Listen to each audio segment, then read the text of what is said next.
Good afternoon students. एक बार फिर आप सभी का जीव विज्ञान की ऑनलाइन कक्षा में स्वागत है। डियर स्टूडेंट, लास्ट कक्षा में हमने आपको जल अवशोषण की क्रियाविधि पर आपसे चर्चा की और आपको हमने बताया कि सबसे पहले क्रैमर नामक वैज्ञानिक ने 1949 में जल अवशोषण के दो प्रकार बताए। नंबर एक निष्क्रिय अवशोषण और दूसरा आपको बताया सक्रिय जल अवशोषण। रैनर ने सबसे पहले सक्रिय और निष्क्रिय जल अवशोषण शब्दों का प्रयोग किया था और विस्तृत रूप से जो अध्ययन किया था वो क्रैमर नामक वैज्ञानिक ने किया। देखिए, हमने निष्क्रिय अवशोषण में आपको क्या बताया, ध्यान से सुनिएगा। देखिए, निष्क्रिय अवशोषण तो होता है, उस पर हम आपसे बात करने जा रहे हैं। ठीक है, किस पर बात करने जा रहे हैं? निष्क्रिय अवशोषण पर आपसे चर्चा करने जा रहे हैं। देखिए, निष्क्रिय अवशोषण कैसे होता है, how to takes place the passive water absorption. तो सबसे पहले हमने आपको बताया कि अधिकांश पादपों में अवशोषित जल का 96 से लेकर के 98% भाग का अवशोषण जो होता है वो निष्क्रिय जल अवशोषण की विधि द्वारा अवशोषित किया जाता है। ठीक है, आपको मैं बता दूं, पादपों के जो वायवीय भाग होते हैं, खासतौर से जो पत्तियां होती हैं, वो पत्तियां वाष्पोत्सर्जन की क्रिया के द्वारा जल क्या करती है, बाहर निकाल देती है। पत्तियां जल को क्या कर देती है, बाहर निकाल देती है। बात सुनना, जिससे क्या होता है कि पत्ती की जो कोशिकाएं होती हैं और पर्णशिराएं होती हैं, पत्ती की कोशिका और पर्णशिराओं में जल की क्या हो जाती है, कमी हो जाती है। पत्ती की कोशिका और पर्णशिराओं में जल की कमी होने पर मैंने आपको बताया कि इन पत्तियों के अंदर क्या उत्पन्न हो जाता है, तनाव उत्पन्न हो जाता है। क्या उत्पन्न हो जाता है, तनाव उत्पन्न हो जाता है, जिसे चूषण दाब या वाष्प उत्सर्जन कर्षण कहा जाता है। चूषण दाब का मान कैसा होता है, ऋणात्मक होता है। आपको हम बता दें, पर्णशिराओं में तनाव, ठीक है, पर्णशिराओं में जो तनाव होता है वो तने के जल स्तंभ से लेकर के मूल तक क्या है, पहुंच जाता है। पर्णशिराओं से तनाव कहां पर पहुंच जाता है, तने का जो जल स्तंभ होता है उसके माध्यम से कहां पर पहुंच जाता है, मूल तक वो तनाव क्या है, पहुंच जाता है।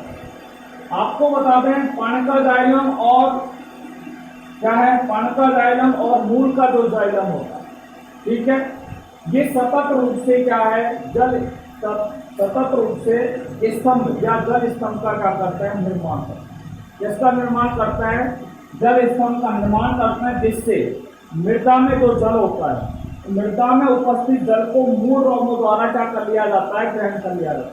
मूल रोम से जल किसमें आ जाता है, मूल में आ जाता है। मूल से किसमें चला जाता है, तने में आ जाता है, और तने से जो जल होता है वो किसके अंदर पहुंच जाता है, पर्णशिराओं के अंदर, पत्तियों के अंदर क्या है, पहुंच जाता है। अर्थात यहाँ पर क्या है कि जो जल होता है वो पत्ती के द्वारा मूल से जल को पत्तियों के द्वारा क्या कर लिया जाता है, ग्रहण कर लिया जाता है। Is it right? तो यहाँ पर पत्तियों के अंदर तनाव उत्पन्न होने पर क्या होता है भैया, जल पौधे के द्वारा क्या कर लिया जाता है, अवशोषित कर लिया जाता है। और यहाँ पर पौधे का कोई विशेष भाग जो होता है, ठीक है, वो निष्क्रिय अवशोषण की क्रिया में कोई महत्वपूर्ण भूमिका नहीं निभाता है। कोई हम स्पेशल ऑर्गन का नाम नहीं देते, परंतु सक्रिय जल अवशोषण जो होता है, कुछ पादपों में कुल अवशोषित जल का 2 से लेकर के 4% भाग सक्रिय अवशोषण विधि द्वारा क्या किया जाता है, अवशोषित किया जाता है। ठीक है, मैंने आपको बताया रात्रि के समय वाष्पोत्सर्जन की क्रिया जो होती है वो बहुत ही कैसी होती है, कम होती है। रात्रि के समय वाष्पोत्सर्जन की दर कैसी होती है, बहुत ही कम होती है, या कैसी होती है, बहुत ही नगण्य होती है।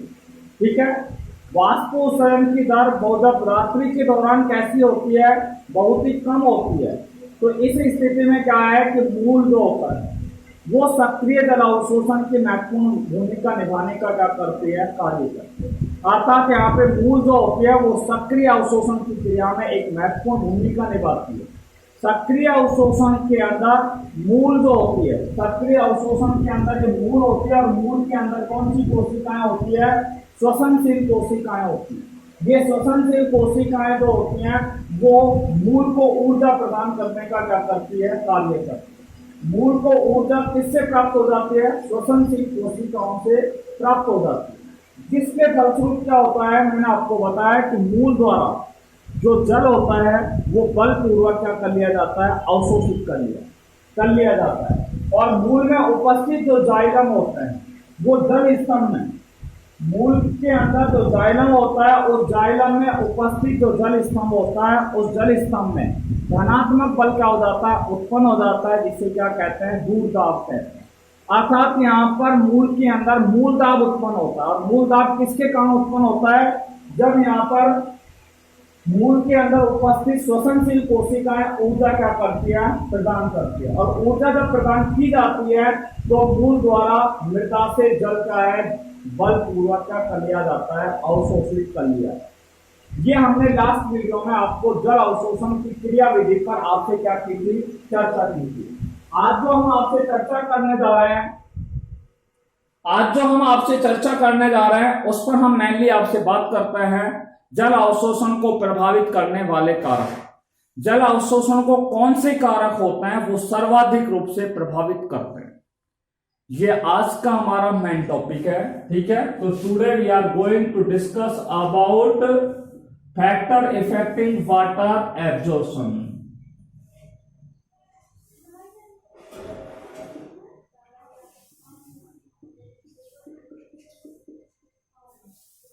Lesson number 6, water absorption and ascent shape in plants। पादपों में जल अवशोषण और रसारोहण। आज का जो टॉपिक है वो हम आपको बता रहे हैं फैक्टर इफेक्टिंग वाटर एब्जॉर्प्शन, जल अवशोषण को प्रभावित करने वाले कारक। जल अवशोषण को प्रभावित करने वाले कारकों पर आपसे बात करने जा रहे हैं।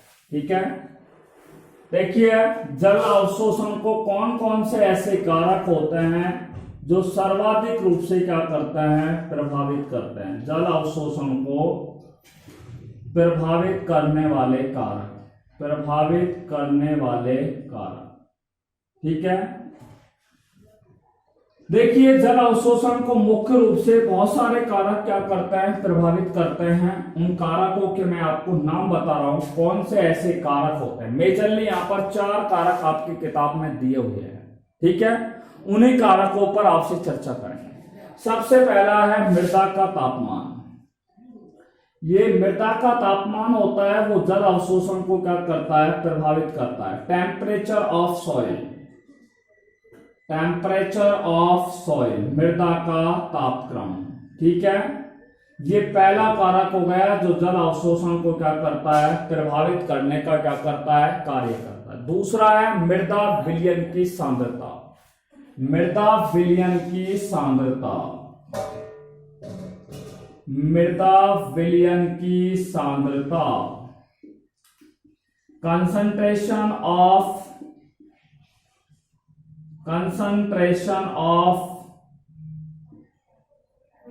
Soil solution. तीसरा है मृदा वातन, मृदा वातन, जिसको हम बोलेंगे सॉइल एरिएशन। ये तीसरा महत्वपूर्ण कारक है जो जल अवशोषण को क्या करता है, प्रभावित करने का कार्य करता है।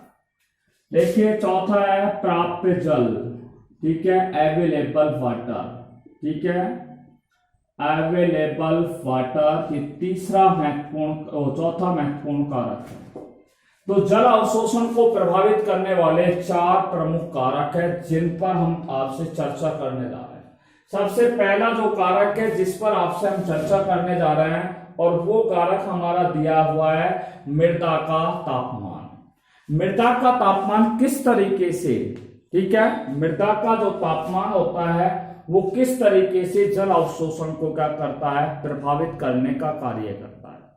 देखिए मैं आपको बता दूं, मृदा का जो तापक्रम होता है, ठीक है, मृदा का जो अनुकूलतम जो तापक्रम होता है, ठीक है, मृदा का अनुकूलतम तापक्रम जो होना चाहिए वो 20 से लेकर के 30 डिग्री सेल्सियस होना चाहिए, ठीक है। इस तापक्रम पर, ठीक है, इस तापक्रम पर मृदा क्या करती है, अधिक जल अवशोषण करने का क्या करती है, कार्य करती है। या हम कह सकते हैं कि पादप जो होते हैं वो पर्याप्त, पादप जो मृदा होती है वो पर्याप्त मात्रा में जल अवशोषण 20 से लेकर के 30 डिग्री सेल्सियस तापक्रम पर करती है। यानी कि ये मृदा का क्या होता है, अनुकूलतम तापक्रम होता है। पर्याप्त मात्रा में जल अवशोषण के लिए मृदा का अनुकूलतम तापक्रम कितना होता है, 20 से लेकर के 30 डिग्री सेल्सियस होता है, ठीक है। और इसी तापक्रम पर मृदा, इस तापक्रम पर मृदा जो होती है वो अधिकतम जल का क्या करती है, अवशोषण करती है। Maximum water will be absorb at this temperature, ठीक है। इस तापक्रम पर मृदा क्या करती है, अधिकतम जल का अवशोषण करने का क्या करती है, कार्य करती है। मैक्सिमम वाटर एब्जॉर्प्शन की जो क्रिया की जाती है वो इस अनुकूलतम तापक्रम पर होता है। किसका तापक्रम, मृदा का। तो ये मृदा का क्या है, अनुकूलतम तापक्रम होता है। कितना, 20 से लेकर के 30 डिग्री सेल्सियस, ठीक है। अब आप देखिए, यदि मृदा का तापक्रम 20 डिग्री सेल्सियस से कम कर दिया जाए, मृदा का तापक्रम 20 से कम कर दिया जाए, यानी कि मृदा का तापक्रम 20 डिग्री सेल्सियस से कम होगा तो जल अवशोषण कैसा हो जाएगा, कम हो जाएगा। वाटर एब्जॉर्प्शन कैसा हो जाएगा, कम हो जाएगा।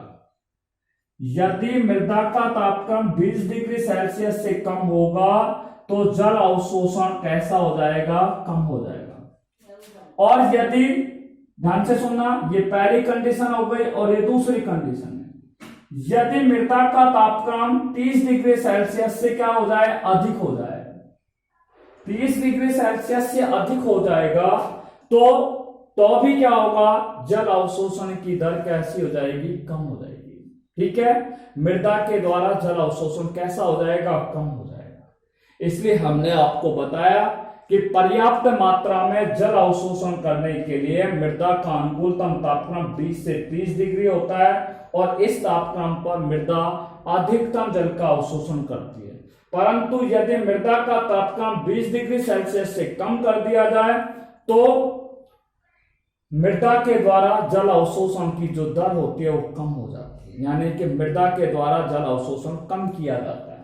और 30 डिग्री सेल्सियस से यदि अधिक टेम्परेचर हो जाता है तब भी मृदा के द्वारा जल का कम अवशोषण किया जाता है। ये पहला कारक आपके समझ में आ गया होगा, मृदा का तापक्रम, ठीक है। तो मृदा का अनुकूलतम तापक्रम जल अवशोषण के लिए कितना होना चाहिए, 20 से लेकर के 30 डिग्री सेल्सियस होना चाहिए। देखिए, इस टॉपिक के बाद हम दूसरे बिंदु पर बात कर रहे हैं, मृदा विलयन की सांद्रता, concentration of soil solution. Concentration of soil solution पर आपसे क्या करने जा रहे हैं, डिस्कस करने जा रहे हैं। देखिए बेटा, आपको मैं ध्यान से बात सुननी है मेरी। देखिए, मृदा में खनिज लवणों की सांद्रता, मिट्टी जो होती है उसमें खनिज लवणों की जो सांद्रता होती है वो अधिक होती है, ठीक है। उसमें विभिन्न प्रकार के खनिज तत्व पाए जाते हैं। मैंने आपको बताया मृदा में 17 अनिवार्य खनिज तत्व तो पाए जाते हैं, वैसे 60 तत्व भी उसके अंदर क्या है, पाए जाते हैं। मृदा में सूक्ष्म मात्रिक और वैध मात्रिक तत्व क्या है, पाए जाते हैं।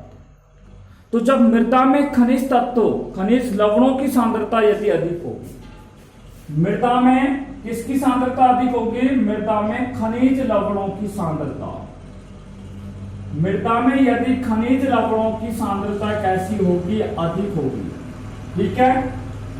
मृदा में यदि खनिज लवणों की सांद्रता अधिक होगी तो मृदा विलयन की सांद्रता भी कैसी होती है, अधिक होगी। मृदा विलयन की सांद्रता भी कैसी होगी, अधिक होगी। मृदा विलयन की सांद्रता भी कैसी हो जाएगी, अधिक हो जाएगी।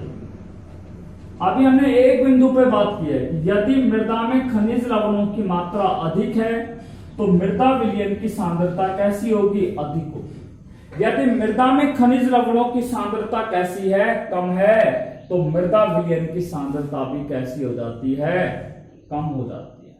ये बात क्लियरली समझ आ जाना चाहिए। यदि आप देखिए तीसरे बिंदु पर आपको मैं बात करने जा रहा हूं, ठीक है। मृदा विलयन आपका ये है, ठीक है। सांद्रता मान लीजिए मृदा विलयन की जो सांद्रता है वो अधिक है, बात समझिए। अर्थात मृदा विलयन कैसा है, सांद्र है। देखिए पहला बिंदु बता रहा हूं, मृदा विलयन कैसा है बेटा, सांद्र है, ठीक है। यानी कि बहुत ज्यादा कंसंट्रेट है, यानी कि गाढ़ा है, अगर सीधे शब्दों में कहें। यदि मृदा विलयन कैसा हो, अधिक सांद्र हो, ठीक है। तो मृदा विलयन जब अधिक सांद्र होगा तो जल अवशोषण कैसा हो जाता है, कम हो जाता है। ये इंपॉर्टेंट बात बताना चाह रहा था मैं आपको, ठीक है। यदि मृदा का विलयन जो होगा, ठीक है भाई, खनिज लवणों की सांद्रता अधिक होगी तो मृदा विलयन की सांद्रता अधिक होगी। परंतु हम ये बोल रहे हैं कि मृदा विलयन अगर सांद्र अधिक होगा, मृदा विलयन यदि अधिक सांद्र होगा तो जल अवशोषण की दर कैसी हो जाएगी, कम हो जाएगी। क्योंकि मृदा का विलयन यदि गाढ़ा होगा, सांद्र होगा, तो जल का, मृदा के द्वारा जल का अवशोषण कैसे किया जाएगा, कम किया जाएगा।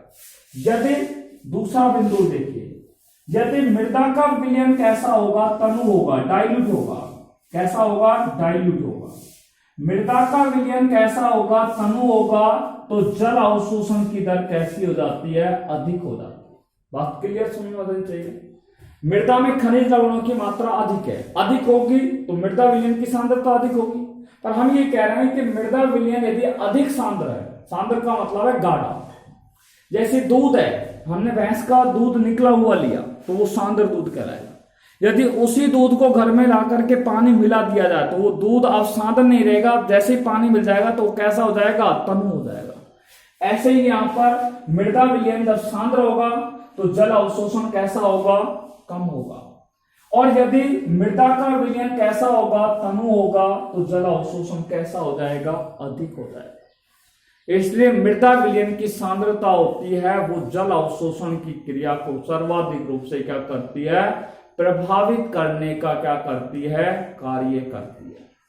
मृदा विलयन की सांद्रता में यदि कोई प्रॉब्लम है तो आप लोग पूछ सकते हैं, ठीक है। जैसे मैंने मृदा के तापमान में बताया कि अनुकूलतम तापक्रम 20 से 30 डिग्री होता है, 20 से कम तापक्रम होगा तो अब भी जल अवशोषण की दर कम होगी।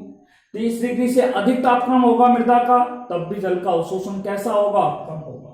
मृदा विलयन की सांद्रता मैंने बता दी, यदि मृदा विलयन अधिक सांद्र है तो जल अवशोषण कम होगा, और मृदा विलयन की सांद्रता यदि तनु है, मृदा विलयन यदि तनु है तो जल अवशोषण कैसा हो जाएगा, अधिक हो जाएगा। Is it clear? देखो हमने दो बिंदुओं पर आपसे चर्चा कर लिया, अब हम तीसरे बिंदु पर आपसे बात करने जा रहे हैं और वो है हमारा मृदा वातन। सॉइल एरिएशन पर आपसे बात करने जा रहे हैं। Soil aeration, what is the meaning of soil aeration? देखिए हम इन दो बिंदुओं पर आपसे बात करने जा रहे हैं। देखो मृदा वातन क्या है, ये आपको समझना बहुत जरूरी है।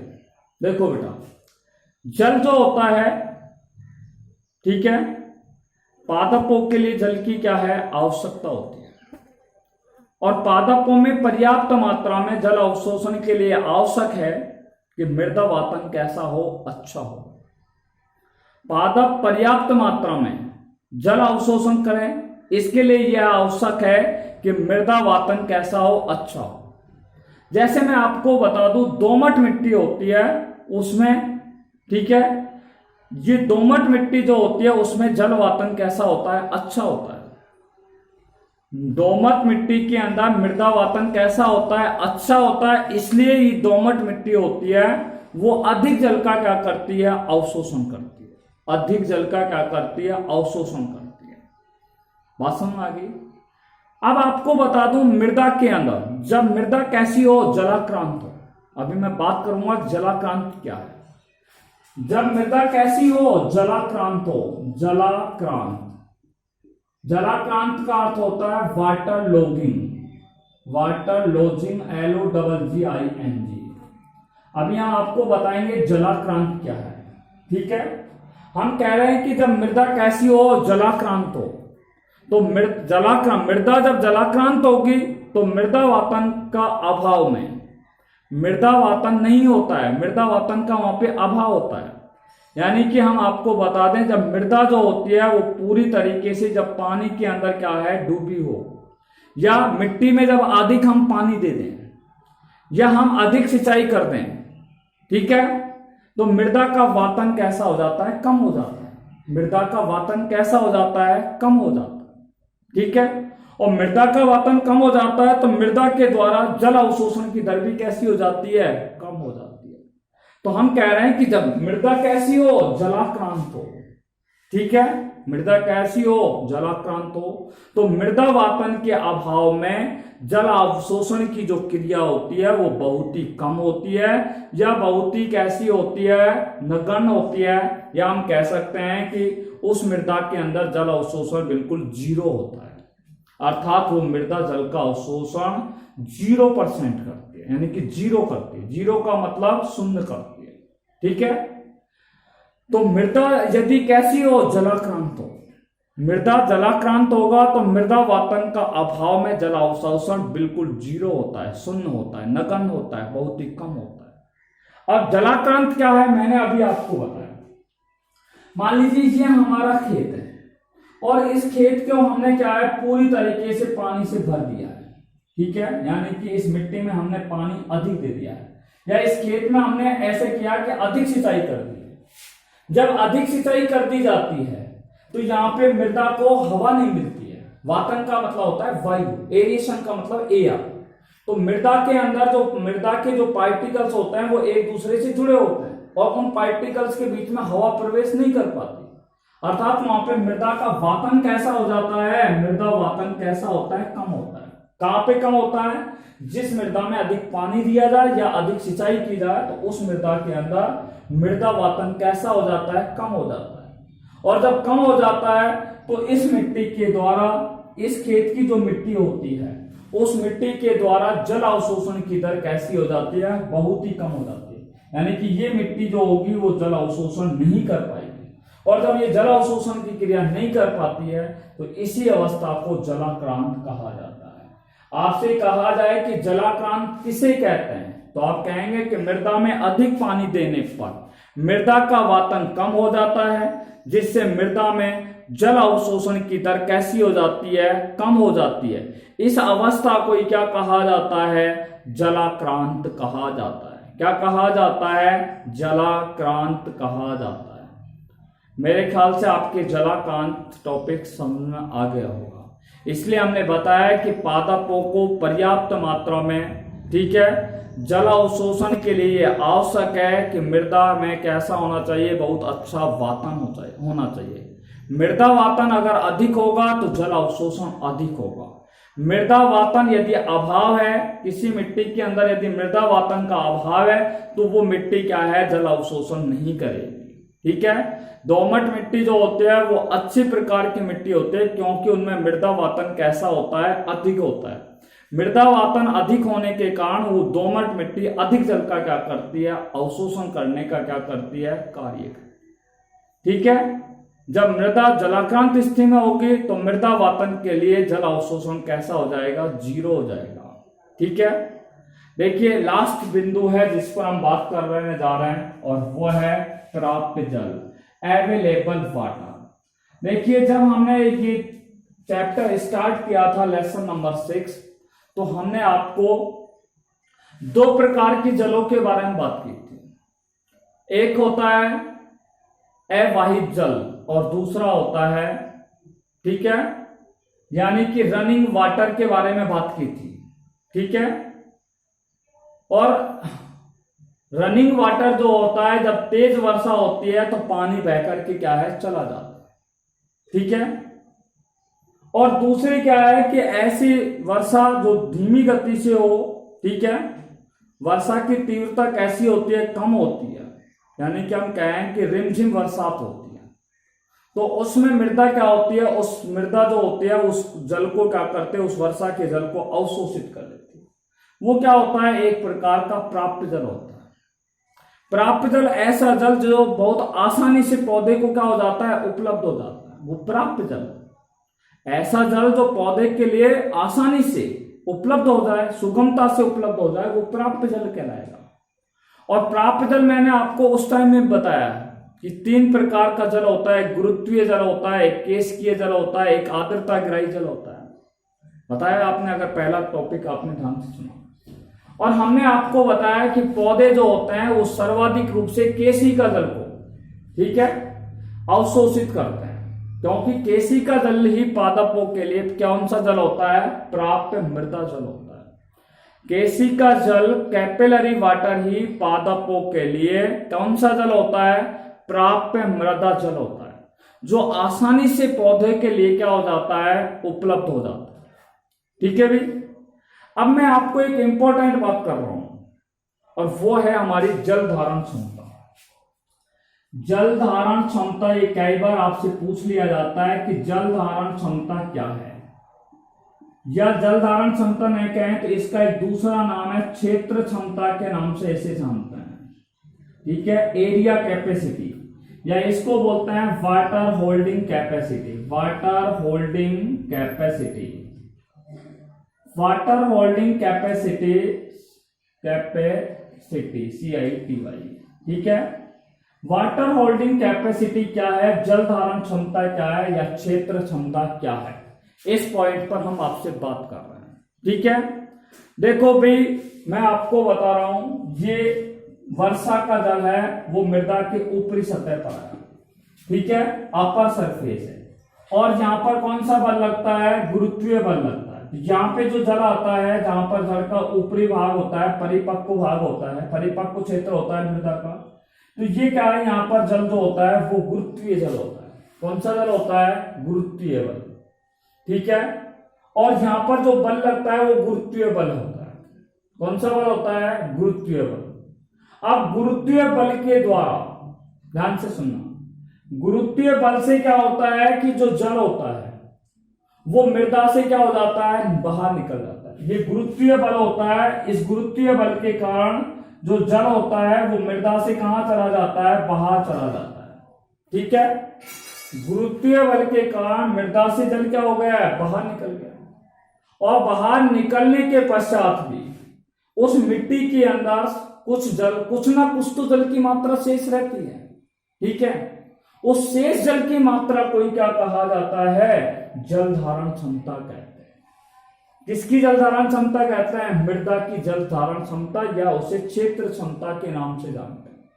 तो जल धारण क्षमता की परिभाषा क्या हुई, जब गुरुत्वीय बल द्वारा, कौन से बल द्वारा, गुरुत्वीय बल द्वारा मृदा से जल के निष्कासन के पश्चात भी, गुरुत्वीय बल के द्वारा मृदा से जल के निष्कासन के पश्चात भी मृदा में शेष जल जो होता है, शेष बची जल की मात्रा को ही, शेष बची जल की मात्रा को ही जल धारण क्षमता या उसे क्षेत्र क्षमता कहा जाता है।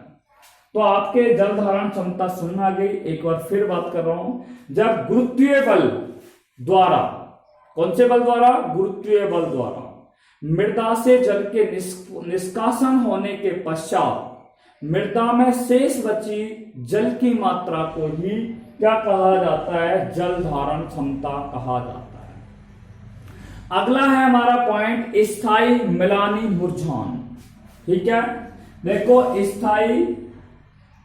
स्थायी मिलानी प्रतिशतता, ये कई बार कई परीक्षाओं में पूछा जाता है कि स्थायी मिलानी प्रतिशतता किसे कहते हैं, या आपसे कई बार ये पूछ लिया जाता है स्थायी मुरझान, स्थायी मुरझान प्रतिशतता क्या है। देखिए, इन पर बात करते हैं। ठीक है, स्थायी मुरझान प्रतिशतता क्या है। देखो बेटा, मैं आपको बता दूं स्थायी मुरझान प्रतिशतता क्या है। मृदा का जो जल होता है, ठीक है, मृदा जल की एक ऐसी परसेंटेज होती है जिस मृदा जल में उगा हुआ जो पौधा होता है, ठीक है, ये क्या है, एक पौधा है, और ये पौधा किसमें उगा है, ये मृदा जल में उगा हुआ है। ठीक है, उगा हुआ है। अब आपको बता दो इस मृदा के अंदर पानी का या जल का क्या हो जाए, अभाव हो जाए। जब अभाव हो जाएगा तो पौधे की जो पत्तियां होंगी वो पत्तियां पहली बार क्या करने लगेगी, मुरझाने लग जाएगी। पहली बार पौधे की पत्तियां क्या हो जाती हैं, मुरझाने लग जाए।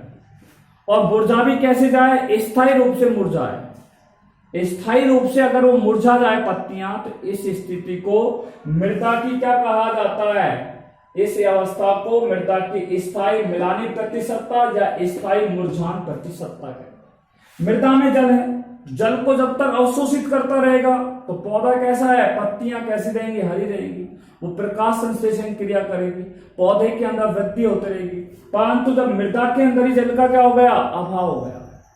अभाव होते ही क्या होगा कि पौधे की पत्तियां पहली बार स्थायी रूप से क्या हो जाएगी, मुरझा जाएगी।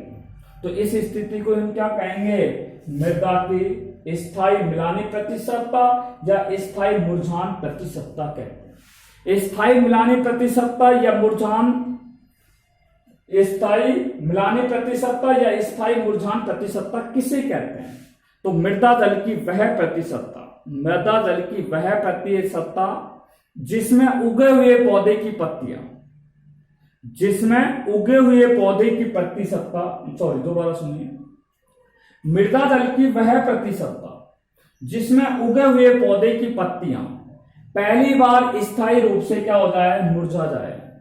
तो इस स्थिति को क्या कहा जाता है, मृदा की स्थायी मिलानी प्रतिशतता या मृदा की स्थायी मुरझान प्रतिशतता उसे कहते हैं।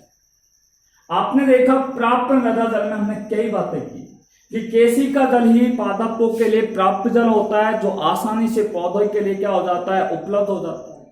ठीक है, और यहां पे आपने देखा जल धारण क्षमता, और जिसमें हमने आपको बताया कि वह गुरुत्वीय बल, ठीक है, या जब गुरुत्वीय बल द्वारा मृदा से जल को निष्कासन के पश्चात मृदा में शेष बची जल की मात्रा को क्या कहा जाता है, जल धारण क्षमता कहते हैं। स्थायी मिलानी प्रतिशत, मृदा जल की वह प्रतिशतता जिसमें उगे हुए पौधे की पत्तियां प्रथम बार क्या है, स्थायी रूप से मुरझा जाए, तो उस स्थिति को मृदा की स्थायी, ठीक है, मिलानी प्रतिशतता या मुरझान प्रतिशतता कहते हैं। अब आपको एक बात इंपॉर्टेंट बताने जा रहा हूं। आपसे पूछा जाए कि भाई जल अवशोषण की आदर्श स्थिति कौन सी होती है, जल अवशोषण की आदर्श स्थिति कौन सी होती है, what is the ideal position of water absorption by the plants, जल अवशोषण की आदर्श स्थिति कौन सी है, तो मैं आपको ही बताता हूं। जब मृदा जल, ध्यान से सुनना, जब मृदा जल, मृदा की जल धारण क्षमता, जब मृदा की जल धारण क्षमता और स्थायी मिलानी प्रतिशतता, कौन सी, स्थायी मिलानी प्रतिशतता के दायरे में हो, परिक्षेत्र में हो, तो यह पादप के लिए जल अवशोषण की कौन सी स्थिति हो, और स्थिति होती है आदर्श स्थिति होती है। एक बार फिर बता रहा हूं, जब मृदा जल, मृदा की जल धारण क्षमता और स्थायी मुरझान प्रतिशतता के दायरे में हो, परिक्षेत्र में हो, दायरे में नहीं बोला तो परिक्षेत्र में हो, तो यह पादप के लिए जल अवशोषण के लिए कौन सी स्थिति होती है, आदर्श स्थिति होती है। तो आपको मैंने बताया पादपों के लिए जल अवशोषण की आदर्श स्थिति कौन सी होती है, तो आप कहेंगे कि पादपों के लिए जल अवशोषण की आदर्श स्थिति जब होगी जब मृदा की जल धारण क्षमता और स्थायी मिलानी प्रतिशतता, ठीक है, इन दोनों की स्थिति क्या हो, इन दोनों की जो प्रतिशतता का दायरा हो, उसी को हम क्या कहते हैं, जल अवशोषण की आदर्श स्थिति कहा जाता है।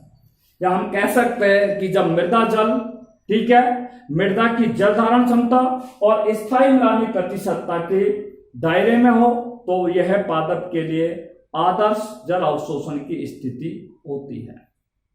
इसी के साथ जल अवशोषण को प्रभावित करने वाले 4 कारक जिन पर हमने आपसे बात की, पहला जो कारक था वो था मृदा का तापक्रम, दूसरा जो कारक हमने आपको बताया मृदा विलयन की सांद्रता, तीसरा कारक हमने आपको बताया मृदा वातन, और चौथा कारक बताया प्राप्त मृदा जल। ये 4 कारक होते हैं वो मृदा में जल अवशोषण की क्रिया को सर्वाधिक रूप से क्या करते हैं, प्रभावित करते हैं।